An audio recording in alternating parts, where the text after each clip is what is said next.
Hello, ladies and gentlemen, and welcome to the Ginger Hour, the show where I talk about things that I want to talk about. Today, we have a thing going on. I'm going to have a guest on. His name? I don't know. If I know that he wants his name on the show. I will ask him to introduce himself just as soon as I've called him on Skype. I'm doing that now.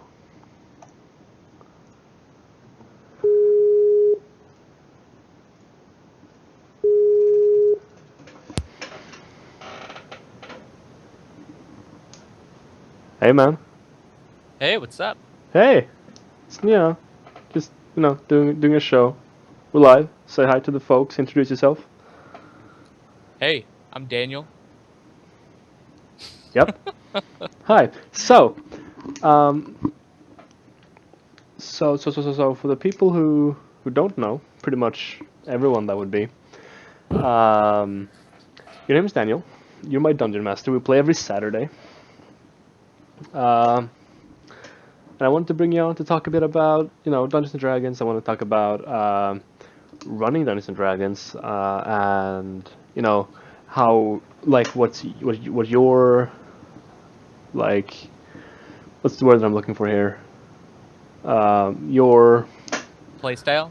Run style? yeah, that too. But like how you go about building adventures and preparing for sessions and stuff like that.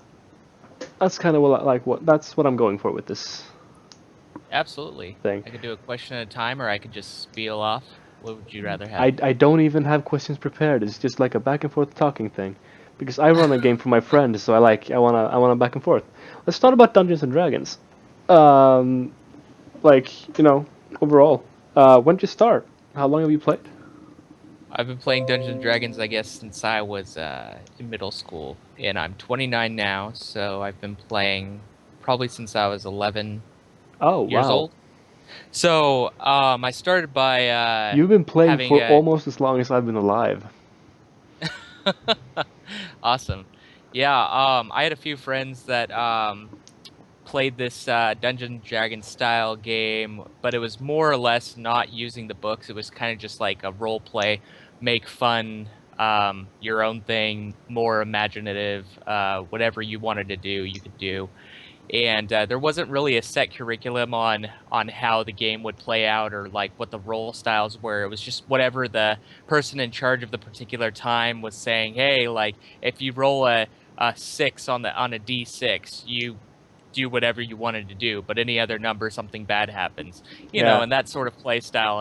And that's kind of how it started, but it was really fun. We had our characters written on little binder paper that had the lines on it, and we had some pretty grand epic adventures, and it kept going like that for years. I believe 4 or 5 years just doing that, and before I actually started getting into any of the books. So it was just all fun and games that were without any rules.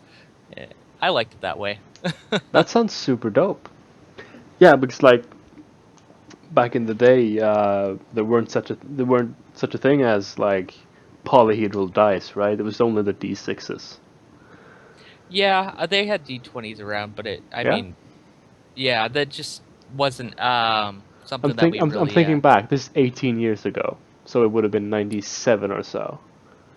yeah, Oh yeah, yeah, about yeah. They would 97. have they would have had d20s back then. I'm thinking Yeah. like early like No, first I'm, like AD I'm and D and shit. That was no, just I'm like d6s and yeah. stuff.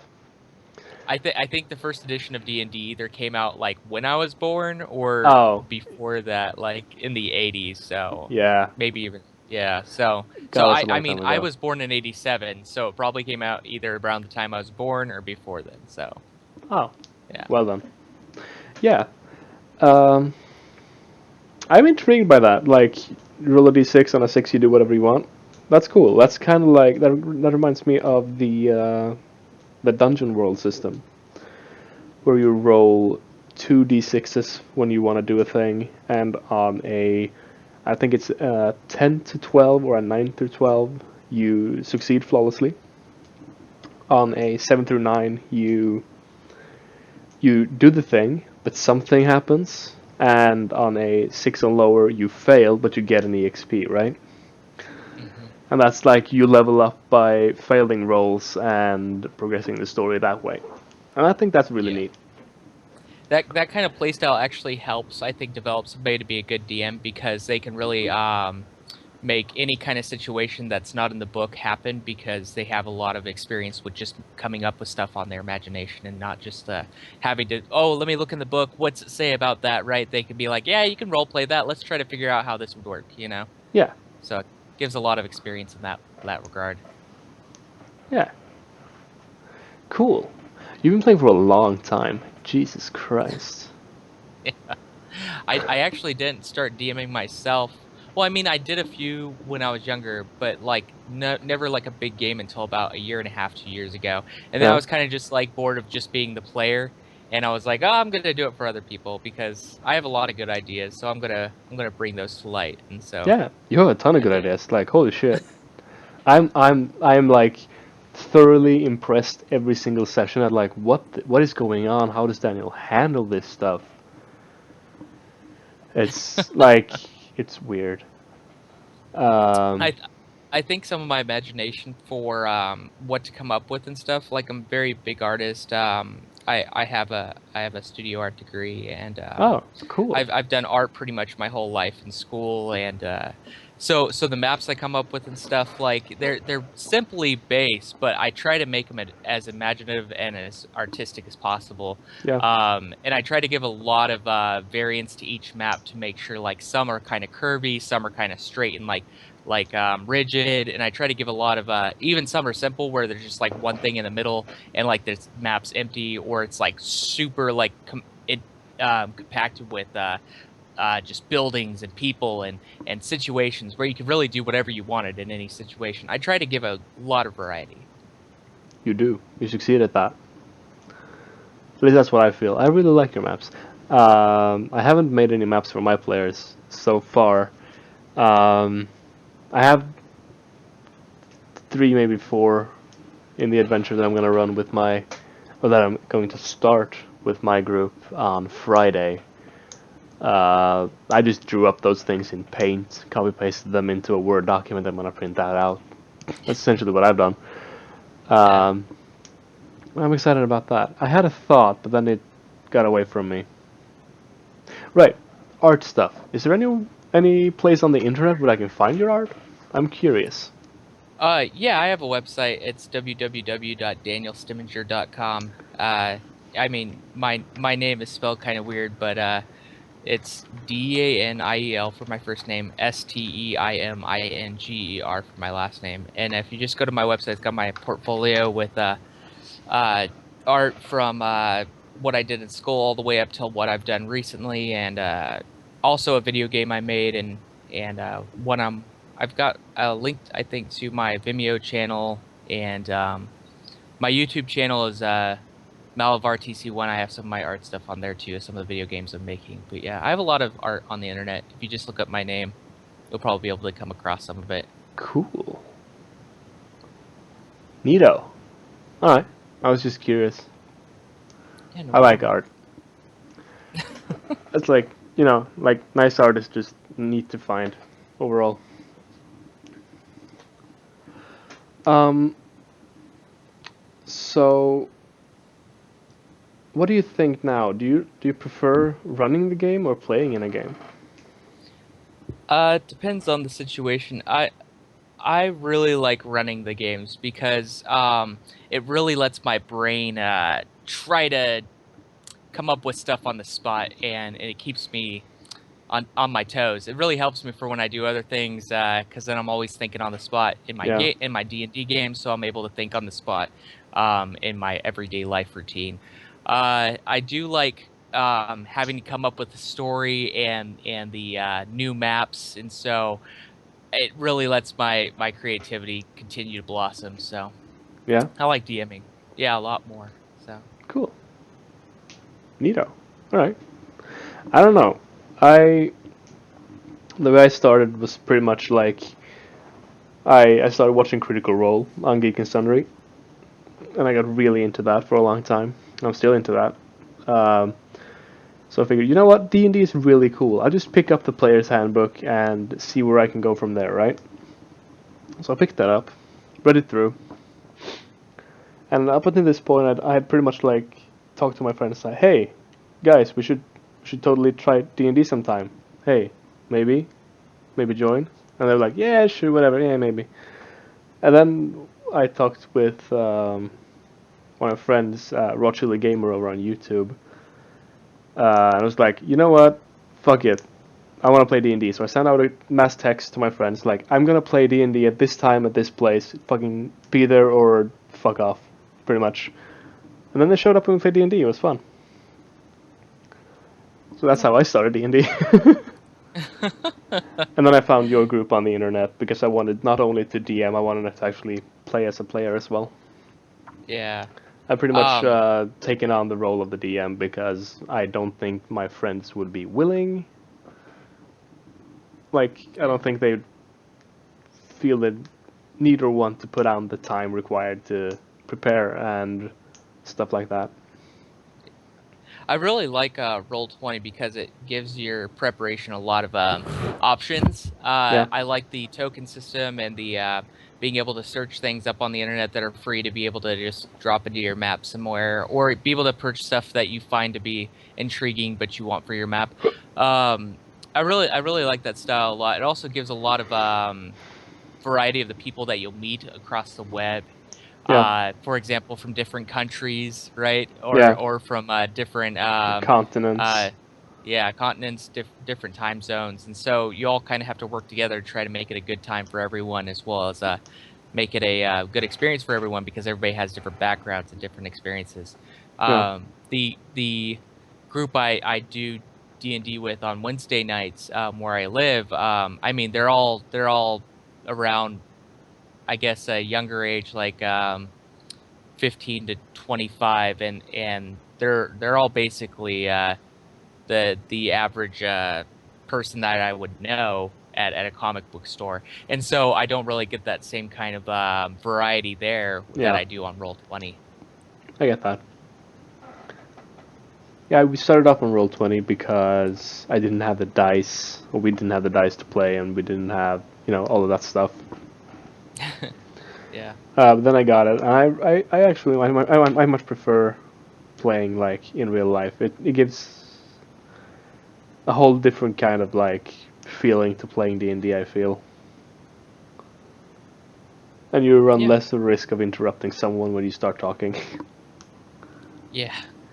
Yeah, Um, I do like playing in real life, because you get that human interaction that you don't yeah, get to over Roll20 because it's just voices, right? It's just people yeah, that you're just talking to online. But it's very I like both, disconnecting. and both are good in their own respects. Yeah, of course. Um, yeah, I never used Roll20 to prepare anything special. I don't have maps or nothing or tokens. I just sort of like talk, and they get to imagine. That's the extent of my. I don't have any minis, and I don't like draw up maps or nothing. On Yeah. big enough screens to have minis.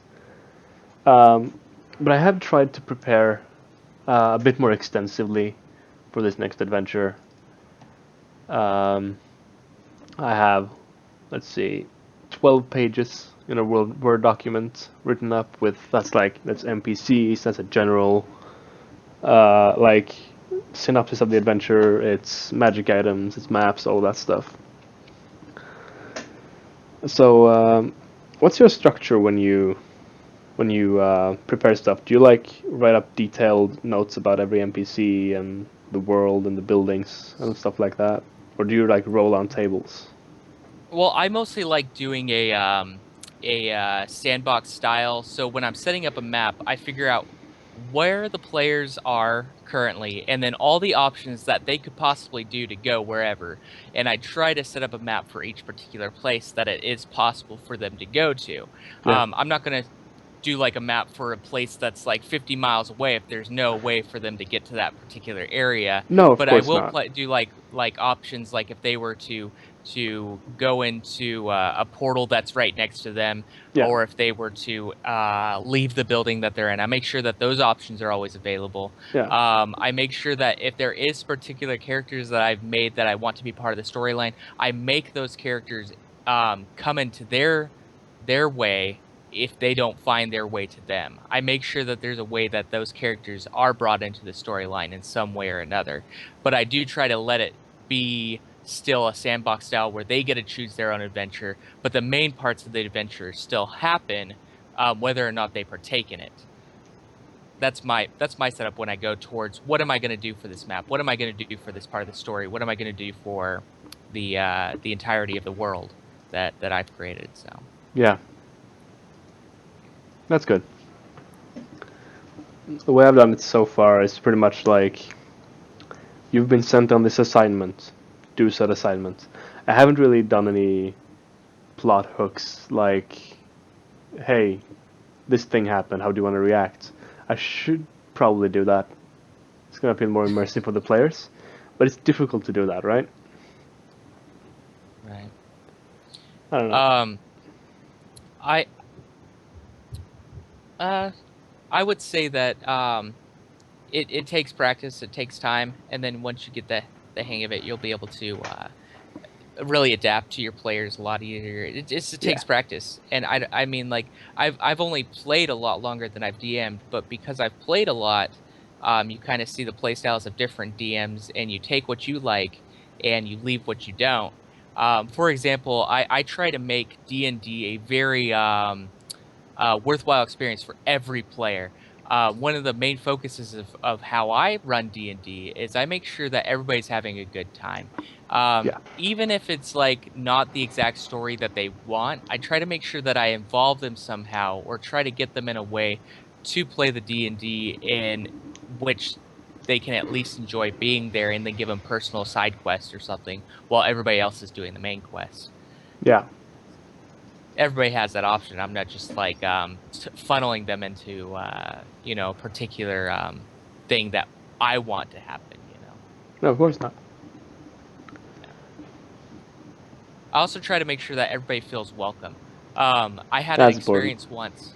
Yeah, I had an experience once that really made it so this was a big focus of me as a DM. I went to a D&D night meetup thing where there's 4 or 5 players and a DM, and I came and the DM was like very rude and like, oh, we're full, we don't want anybody here. And I was just like, well, okay, fine, like I'll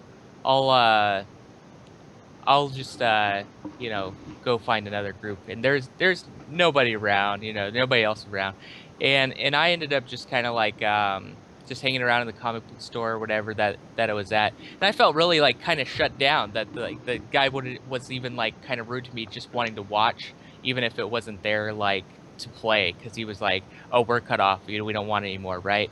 And it really struck a chord with me, and I was like, you know what? Whenever I DM, I'm gonna let anybody that wants to come, just even if it's just for that time, just join in or watch or do whatever, right? And I'm gonna make them feel like a part of the group, even if they're just there to watch. And it really helped me in my real life interaction with DM, because there's this. It was like a short time after that experience. I was at another group that was pretty big. It was like 11, 12 people Oh playing through this wow. one DM, and That's rough. there's this. Yeah, it was a huge group for this guy, right? And I understood that, and I was like, yeah, it's kind of big, right?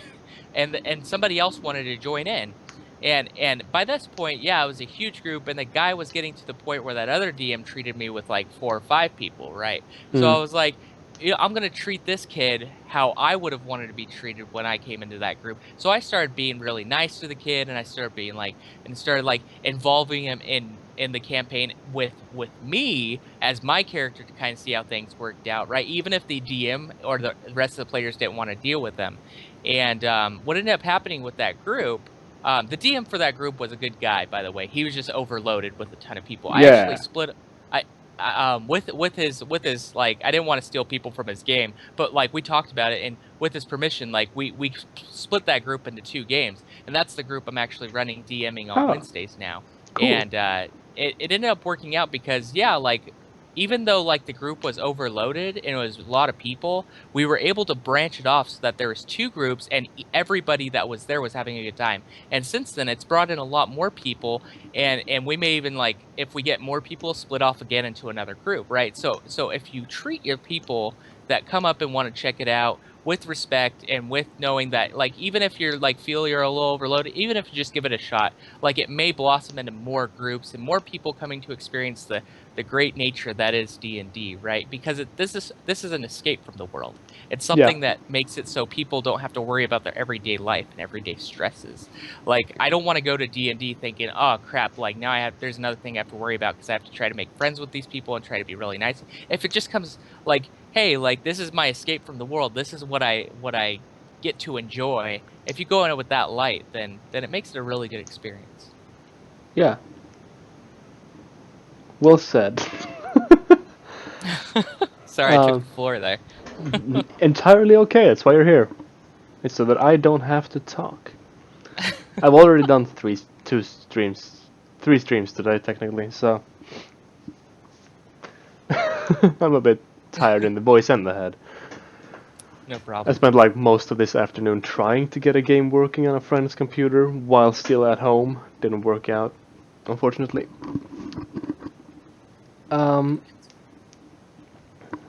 So, I should have written up questions. This is hard. You'll know for next time. Yes. I did write up some stuff in the chat last night that I wanted to talk about. Let's see.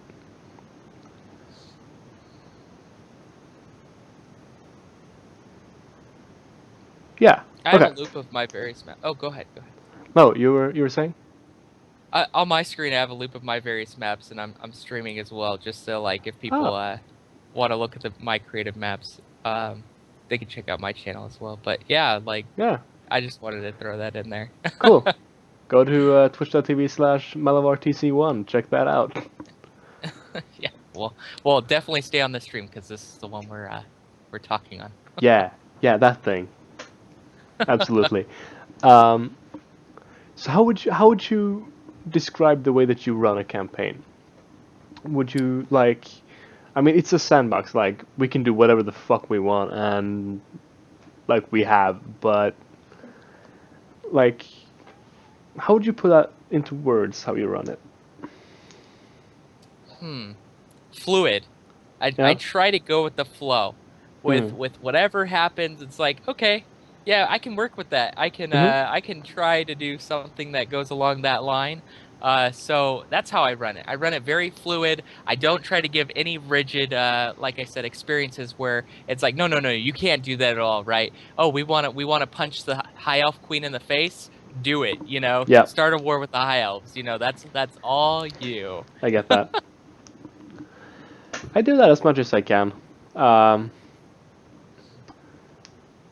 thing that I do that I really, really enjoy doing, actually, with my players is when they ask, "Can I do this?"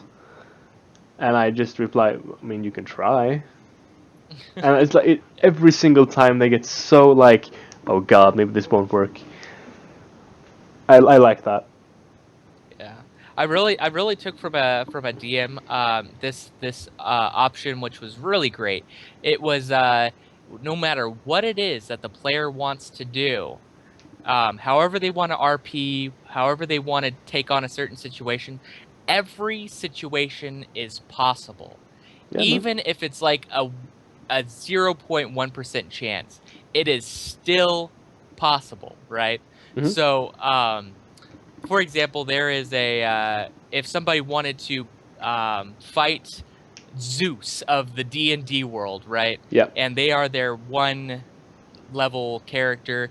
It's like, okay, you have the choice. You can go do that, and there is still the possibility of them beating Zeus or doing whatever that is they want to pull off. Maybe they want to try to persuade him to be their servant. Okay, go ahead and roll a D100. If you get a 1, you do it. Everything else, obviously, it's not going to go in your favor. But there's still like that 1% or like that minuscule chance that whatever it is they want to do can happen. Yeah, that's important. Like, trying to come up with an example from our game now, where we've done a stupid thing.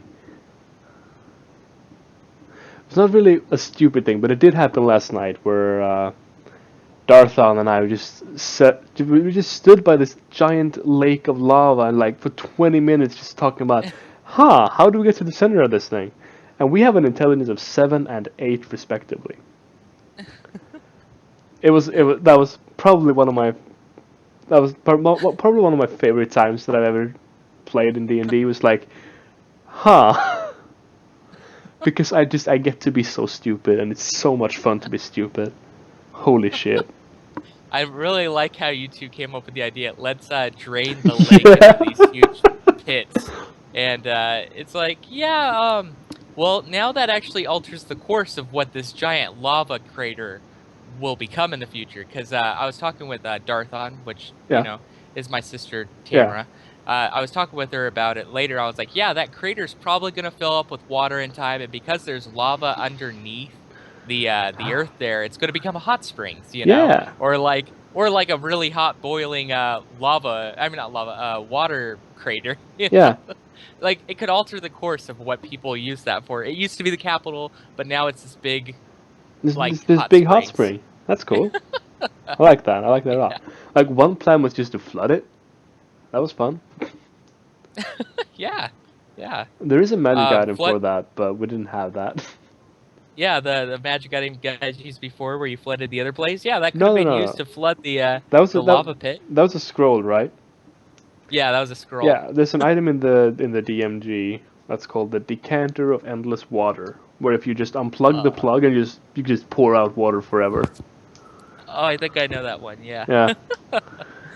It's one of those. Turn it all into a big, obsidian slab. Yeah, it's just one of those stupid items that's just fun to give the party. I'm gonna give my party a Boots of the Winterlands just because I thought it was fun. I mean, yeah, I love shit like that. Shit. Speaking is difficult. Whether they use it or not, it's fun to just give people random items and see what they do with them. Like that paint, like that you guys did about painting the pits. Like it was just a random item. I try to make the magical items relate to the story so that things make sense. But even if they don't, it's like, okay, yeah, sure, they get it. Yeah. I do that if it's story relevant. The boots that I'm gonna give my party is literally just like they've been summoned or rather requested by one of the Council of Five, who are advisors to the king, right? They've been requested. Their presence have been requested by him, and he's gonna like ask them for a favor, like in exchange for rewards, and this is gonna be one of those rewards. It's literally just a magic item he has lying around.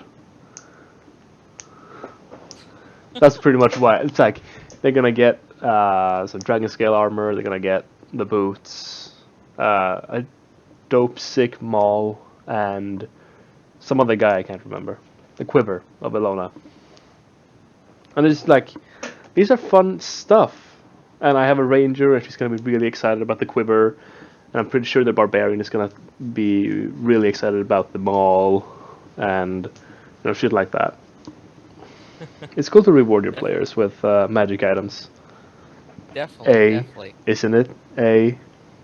You also want to give a player reason for like being part of the group too. Like I know there's even when in our Roll20 campaign, like some players felt like their characters weren't doing anything in the group, and I understand that completely, because it's like, if you don't play a part in the campaign, you don't play a part in the game, and you feel left out, you want to change it up. You want to be a part of it, right? So I'm totally willing to work with people to either replace their old characters or find a way that their old characters could slip into the story another way, So I always try to make it so everybody has a role in it, even with or without magic items, with or without whatever the current path it's on.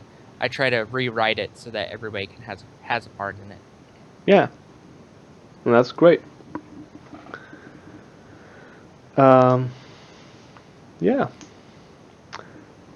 One question, just because I'm super curious.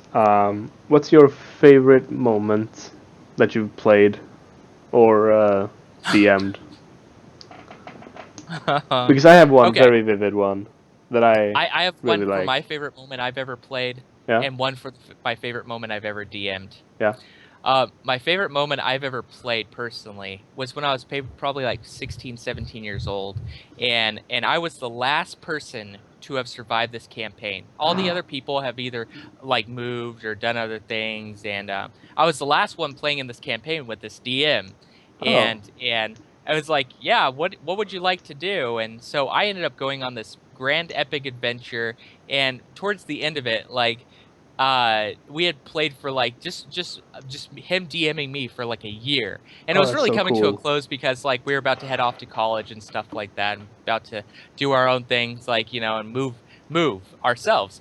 And I took my characters. I had a giant flying ship, and there's a Hmm. Hydra coming to attack a town, like a giant Hydra, and I rammed the Hydra with the spear of my ship, and the Hydra was just like, I don't know if you can imagine this, but all the heads were like latching onto the side of the ship as I was piercing it, and it just like came and it like swung the ship over its back and like crashed, and I flew off the ship and crashed into a tree, and I would have died. I would have died 100%. But the DM rolled a D100, and he got a 100 on it, which was like the only way I could have survived. Yeah. And I survived. And he's like, "Wow, you survived that?" And then I ended up living the rest of my life like in the side of like a mountain, like just a hermit, like with all my riches and gold for having destroyed this giant hydra with a ship. It was like amazing. And it was only like every other number I would have died straight out. Yeah. But I survived that. And he's like, that was amazing ending to the game. It's like, yes, it was. Yep. Absolutely. My favorite moment I've ever DM'd was probably in it's been this campaign that you guys are playing in mine. The whole chaos of the world coming with all the elementals and stuff. I'm doing the same campaign with the other group at on Wednesday nights. They haven't gotten as far as you guys. You guys have gotten a lot farther than them, and you obviously passed the story arc. Yeah. But they between you two, you both have between the group I do on Wednesday nights and between your group, the group I do on Saturdays, you both have already passed the part where you fought old Hydra on the ship. All right. I say fought with a You say fought all loose term. Hydra. Yeah, yeah. You guys went on a ship and you guys like got destroyed. But Yes. Hydra came and just like consumed the ship, and I really like every character's particular reaction to the situation that was going on. Like everybody reacted exactly how their characters would react. And I can't remember if it was yours or Mark's character was just like holding on to like the bow of the ship or whatever. It was just like ah! Like crying and like Yeah. like That crying to was mains. themselves. Yeah. Yeah, just like everybody was like Cornelius was like, we're gonna do this till the end, he's like Yeah. on the side of the ship like gonna fight it, and Hope's like fighting, shooting lasers or whatever she's doing from the side, like shooting fire Yeah. bolts. And yeah, just everybody was doing exactly what they would do in the situation. Yeah. And then they all got sucked into the water tornado. And what's really great is you guys did exactly what you would have done, and the other group on Wednesday nights did exactly what they would have done. And so that's been my favorite part to roleplay and every adventure I've ever done. Just people, what would they do if they were sucked by a water tornado chaos god? Like Yeah. it's always been a good result. I like that. Hmm. I So you don't were know. gonna share yours. Yes. That was my idea. Yeah. I don't know that I have favorite moment as a player necessarily. I enjoyed meeting Sturban, of course. Sturban was cool. Um, I'm thinking about all of the things that happened in. I did enjoy every time I got to say. What was it? It was. Yeah. When Amos was a drunk pirate and started almost shooting things, and I said just Amos, down boy. I enjoyed all of that. That felt good. But my favorite moments so far while DMing, and this is like I haven't been DMing for very long at all, was the first time I DM'd with the group of people that I actually go to school with currently. Probably not next term, but whatever. Um, and I like built up this module in this dungeon, and they were kidnapped and they got thrown in the dungeon and they fought their way out.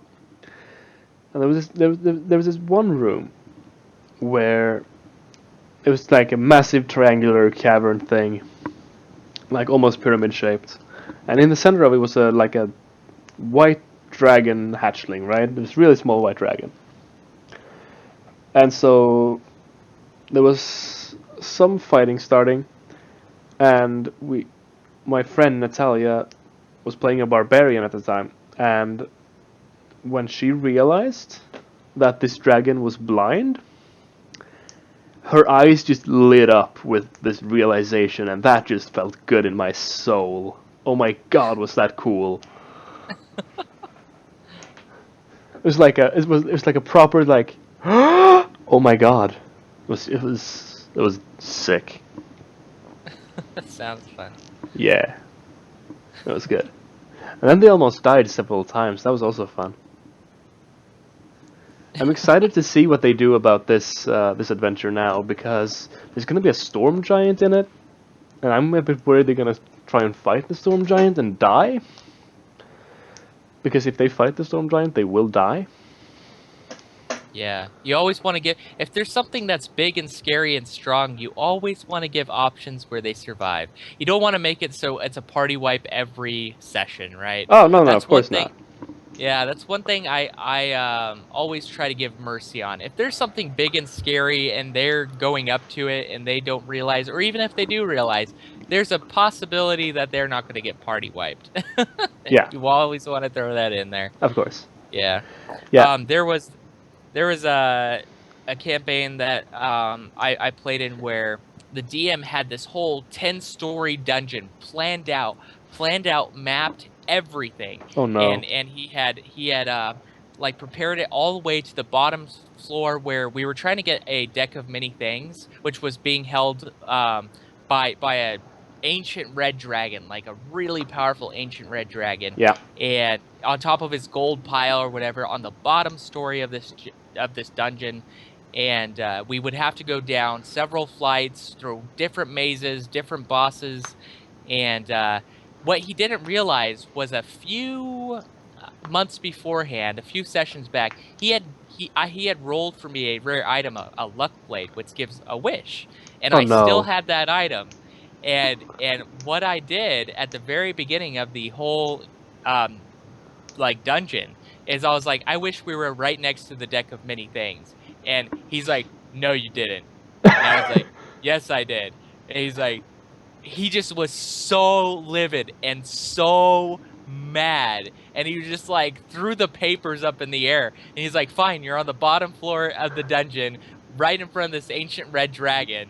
Yep. And and so we had this deck of many things, and the dragon was planning on just killing us all, right? Yeah. But because I just wanted to throw it for a loop, I said I draw 12 cards, because you have to like announce how many cards you're drawing. And so I drew 12 cards off the deck of many things, and it really like just made this crazy like thing happen, and the dragon was just like, holy crap, we're all dead. Like, it's like, and like, it was even just like started laughing, and everybody in the group was like laughing and just like, wow, is this really happening? And my character, the very last card I drew is I got sent to an alternate dimension where I was gone forever, and nobody knew where I was. But the rest of the group was like, well, and the dragon was like, dang, like that worked out, I guess, in my favor. And then before he could really do anything, because he was still stunned by what had just happened, the rest of the group took the deck of many things and they teleported out there, because they had like a sorcerer or like a wizard in the group. And the dragon was like, what? No! And so we just skipped the entire dungeon. My character was gone, but the rest of the group literally got this super rare, wondrous, mythical item without any effort at all. It was hilarious. I enjoy that. Dick move, but good move. I like that. Yeah, the DM was so mad. He was I so understand why he was mad. He had it all mapped out and planned. But that Holy he shit. afterwards he was just like, well, I guess that's all down the drain. Yeah. But it was great. I mean, hopefully he saved it to run with a different group, but Oh yeah, I'm sure he did. But like it was really funny. He took all his papers where he had like every floor mapped out. He just threw them in the air because he was just like, I have no use for these right now. It's just great. Jesus Christ. Alright. How did we get into that? I don't know. I just started. I guess I go on tangents sometimes. That's okay. It's entirely okay. Ah. Okay. We were on favorite things, I think. What about your favorite things? Yeah, but like favorite moments, I suppose. I think that's where we got into that. I don't know. Yeah, those are all some of my favorite moments. Yeah. I get that. I understand why. I just remember the time that I wasted a wish spell.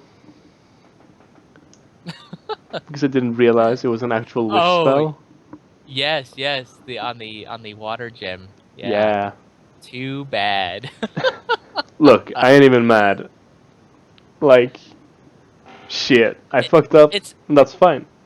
It Yeah, was it's fun. funny how you used your wish spell and the other group, they used the wish spell for the guy who was the ghost outside.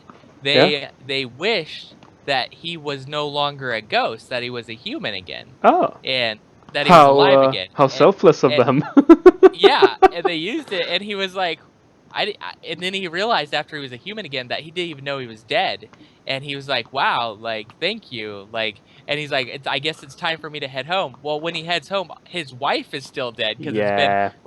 it's been a long time, and so the wife is like, "I'm dead and you're alive. What's going on?" Like, it was hilarious. Yep. So it still didn't work out. It was a really selfless act. I get that. It's just funny how different people react to different situations and different groups. Yeah, absolutely. Hell yeah. I think that's why it's fine to recycle campaigns because you never know what's going to happen. Like Right? I really use a lot of the books to get some of my campaign ideas, but I really just try to like the sandbox, use those ideas to just make it so that there's more. I use the books so that there's more ideas rather than just like limiting it to the books itself. I've been in D&D groups where literally the only things you could do had to be specified in the books. And let me What? tell you, those were the most boring, the most frustrating D&D groups I've ever been in. It's literally these people that are in these campaigns where they say, "Oh yeah, like where'd you get that item?" It's like, "Oh, I got it from a certain side quest I did." Like that's not in any of the books. You can't use that item. It's like, wow, like all this effort that my character did on the sidelines, Yeah. like has no merit. And I really despise groups like that. I'm not Yep. saying that they're not good for some people, because some people like really structured, really rigid rules, and that's what they go for, right? Yeah. And I understand that. It's just not my playstyle, and I can't stand it. I get that. I do. Like, yeah. Fuck. Like, isn't there a rule in the book that says do literally anything? I think so. I think that's in the Dungeon Master Guide. Like, Right? really make any situation. Like, you can use the books for the campaigns, but literally, like, the Dungeon Master Guide says, adapt to every situation. Yeah. Like, really make everything possible. Because that's what people are there for, to use their imaginations. Yeah. And, I know a it rule really, is to bend the rules. There's literally a rule yeah, that says, look, if you don't know, wing it. right, exactly. And because of the way that this D&D campaign group, whatever, it was a couple of different groups, and they all went to this particular place because if you didn't want to do a particular thing or do a particular style, like and they literally wouldn't let you play the type of character you want to play. Say somebody wanted to be like chaotic evil or evil neutral or something like that, Yeah. they would not let you play that type of character. They really like just constrained people to play only what they wanted them to play. And I stopped going to that comic book and game store altogether because I was just like, I really can't feel constrained like that. Like, this Yep. is my imagination. This is my fun time. This is my free time. I am not going to use it to have another job, right? Yeah. This is for myself. This is for fun.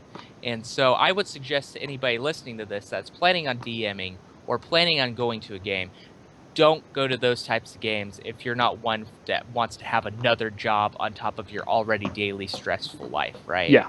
You want something that's fun and free. Do something that's open map, open world, open campaign, sandbox. That's my suggestion. Or at least one that's very fluid, even if it does follow the books. One Yes. that lets you do whatever you want or be whatever you want, even if it does follow some of the books. Basically, just find a DM that works with you. Yeah, that too. For Like, that's pretty much the baseline, I feel. I think. And, like, if not, one that specifically has your exact playstyle, one that's flexible. Yeah, it can work with people. Yeah. That's why on Roll20 I really like how people can write out their entire campaign, like play style. They can write out what they're expecting in players, so that people can find exactly the kind of group that they're looking for. In real life, you kind of have to just search, right? Yeah. You have to actually go to these places. You have to find a group that you mesh with, and it may take a while. For me, for example, I ran into the group that was really rude. I ran into the group Yeah. that was really rigid, and it took a few times before I was able to find a group that, hey, this works for me, right?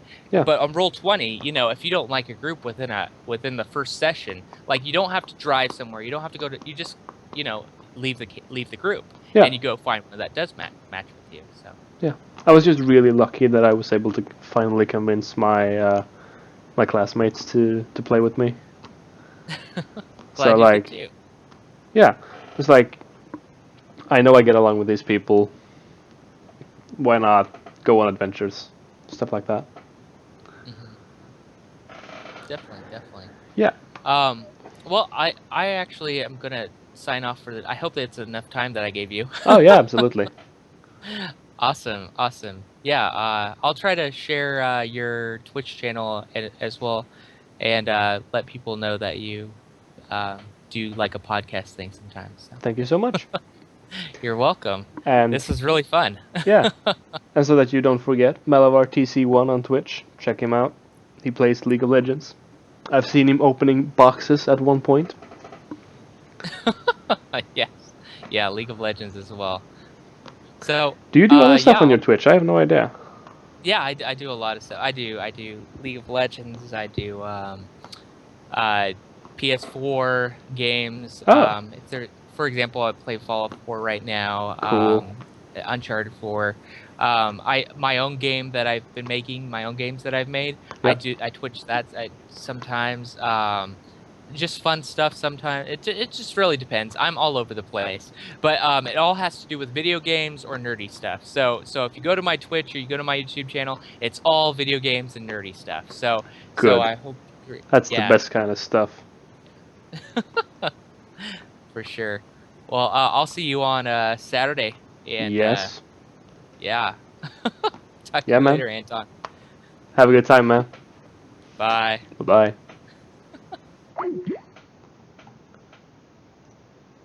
So that was that. That was me logging out of Skype. So yeah, I would have liked to spitball my campaign sitting with him. Maybe I'll ask if he wants to do that in a couple of weeks.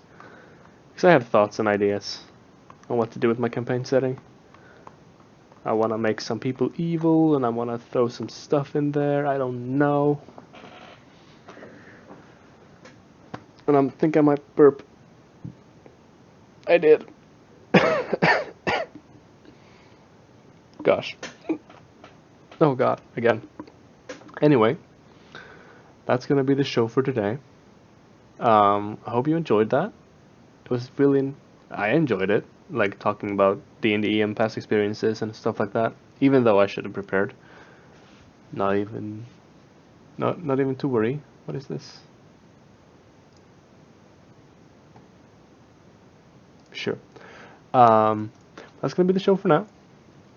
If you enjoy the show, follow me on my Tweetsters at twitter.com/BurramLine.